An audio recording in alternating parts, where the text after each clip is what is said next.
Hey guys, and welcome back to Number 9 Farms. Today I'll be showing you a garden tour today. So this right here is my potatoes, and like I said, this year I've grown everything in containers because of the back surgery, and I'm trying to make it easier for me. So what I have done here is I put these in all containers, and I want you to come over here and see this.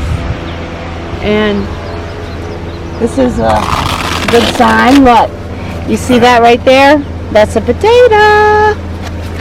So once they start dying, then the potatoes will then be ready to harvest. Look in here. See how they're already starting to turn yellow? But we have had a lot of rain here lately, and sometimes that can cause it too. This right here is my leeks that I got from Dixondale Farms, and I've changed to growing those in the pools, and they are doing well. We always make leek soup. So these are the beets. They are pretty much ready to harvest. If you look here, look, they're already pretty much ready to go. Look, wow. You see? And over here, which looks like something got broke off, we have okra, and Bruce has made this for me this year. And look at this. These are eggplants, and the eggplants are the biggest I've ever had. So I know they're loving this. And just look at how beautiful they are. Lots of blooms. Already going to be setting some fruit. And of course over here I got strawberries. But I'm trying to get some plants. So, look.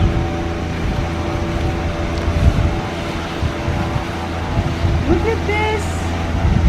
It's just so beautiful. And then here, this is where we had some onions, but I pulled those onions, and we've ate a lot. Plus I have some in there on the table drying. But what I put squash in here, and basically it was just stuff we had left over, and so they're kind of struggling a little bit, but they're coming back. And these are zucchini, and they will be doing pretty well, I'm sure, because my zucchini always gets big. And then these are some of the carrots.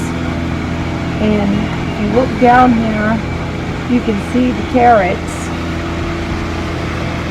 You can see some of them, look.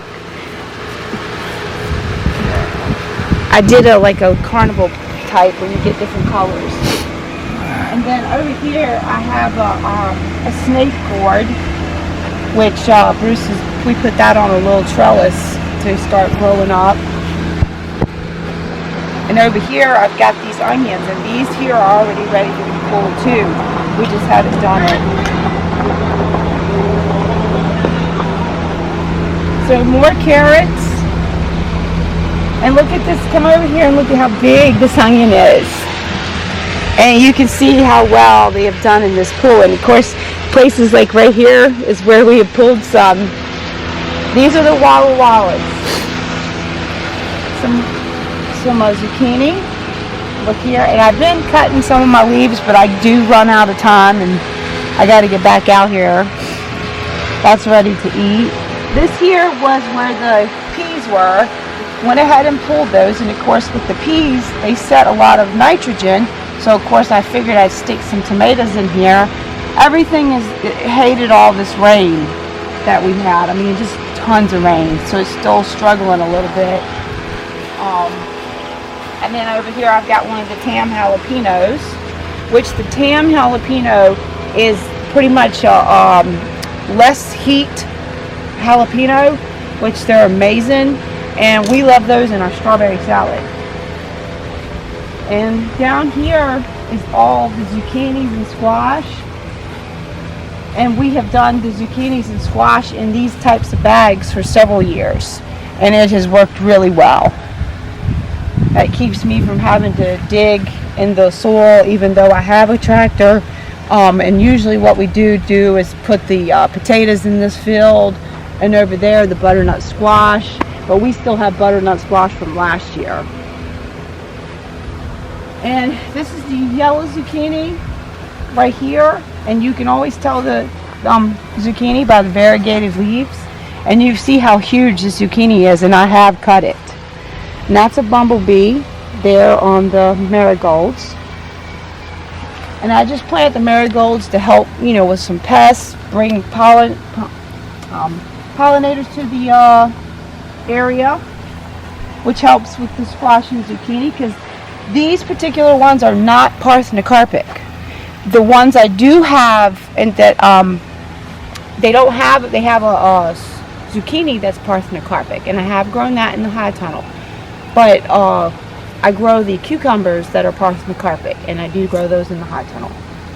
So look, this is just an old one of those Sterilite containers that was cracked on the bottom, so we used that for a container. And these down here are the tomatillos. So this is the first year that we've actually got ones in many years. I mean, it's probably been since like 2006, maybe 2004, since we've had these. We had a purple one back then, and I'm gonna have to do a little bit more research on those, because this is the first time that we've had those, and I know those pots are small, but they started off tiny. So let's go on in the high tunnel now and come and see what we got.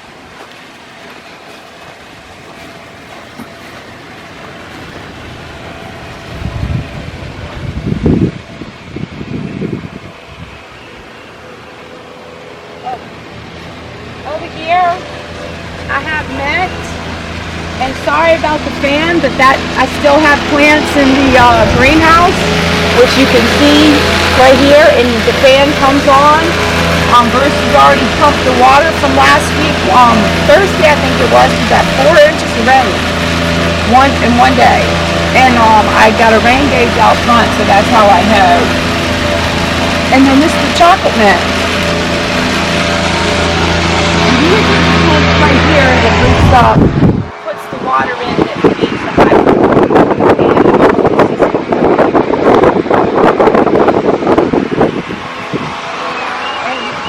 Listen to the turkeys chirp all day long.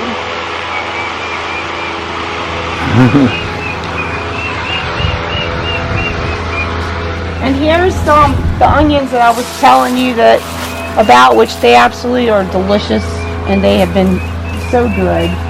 And my favorite thing to do is make a cheese sandwich with toast the bread and put mayonnaise, cheese, and onions. And that's what I used to eat as a kid, because we ate a lot of mayonnaise sandwiches, and that is one of my favorites. And we've got a fan in here, but I turned it off so y'all could hear me. But if you look around at all the plants and see how things are, right down here I have all peppers.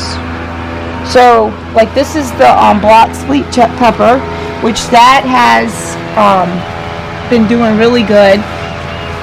This one here is one of the cayennes, and I've already taken some off. This one, the tam jalapenos, which the jalapenos, the tam I already talked about.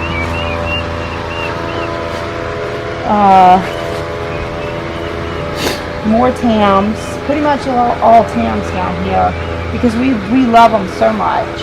And with all peppers, they love to be dancing together. So the closer they are, the better they are. And this is ones I've been saving for years, these seeds here. And we use these a lot in our pickles. And this is the little chili peppers.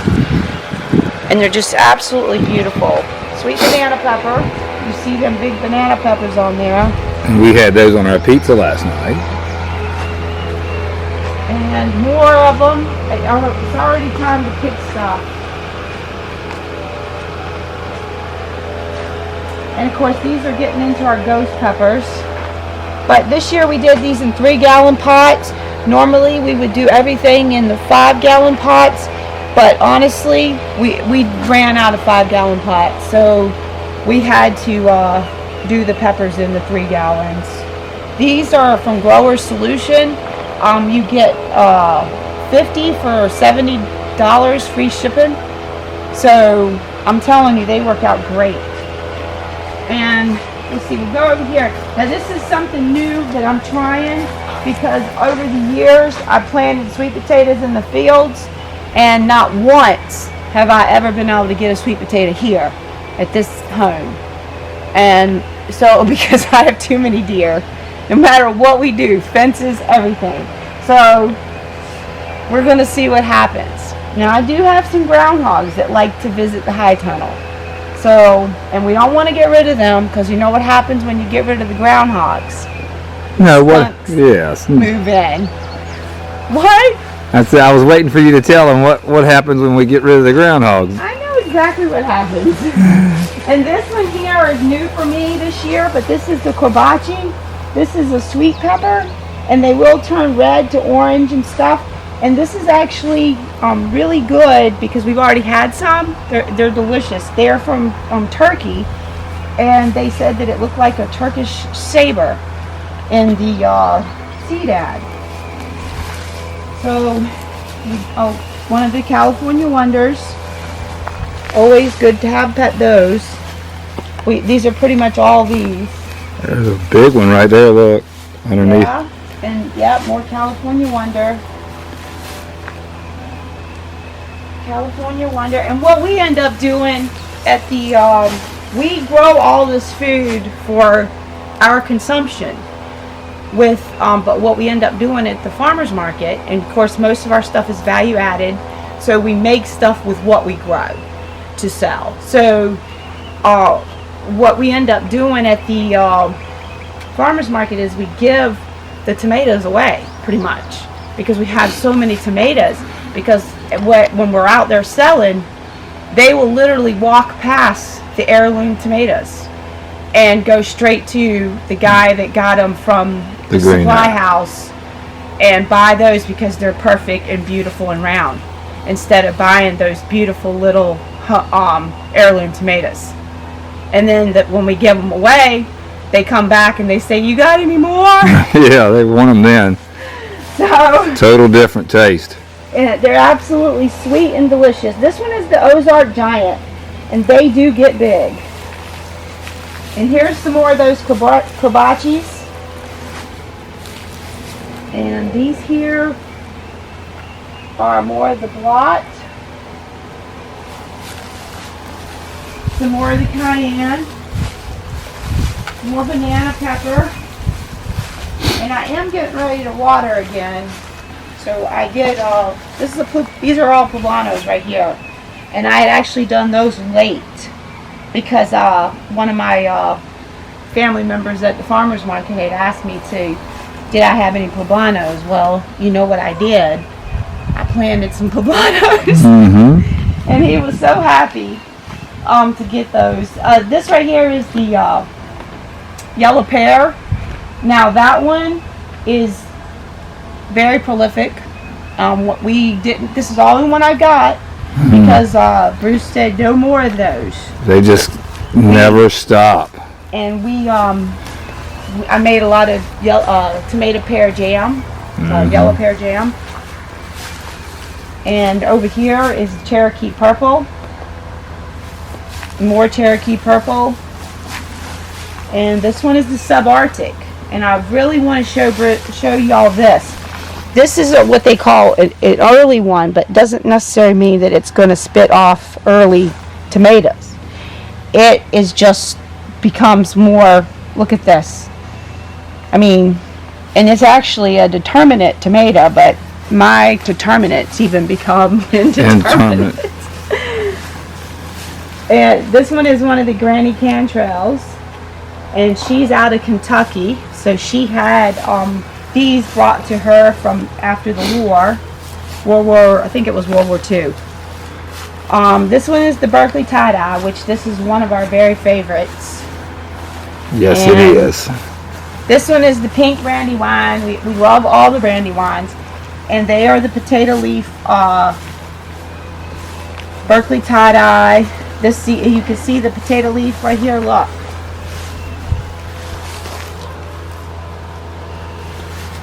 And green zebra, this one is the first time I've grown the green zebra, but it is, it's actually for the Green Bay Packer colors. So go Wisconsin. Go Wisconsin! Go Gare Bear.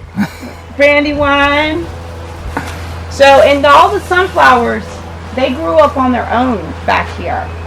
And the sunflowers actually came from when we put the chickens in here and let them just till up and get rid of all the old stuff. And some of that's still in the back, and that will be, we'll take that out, we just haven't. But over here is one of our very favorites too, is the German Johnson. And look at this.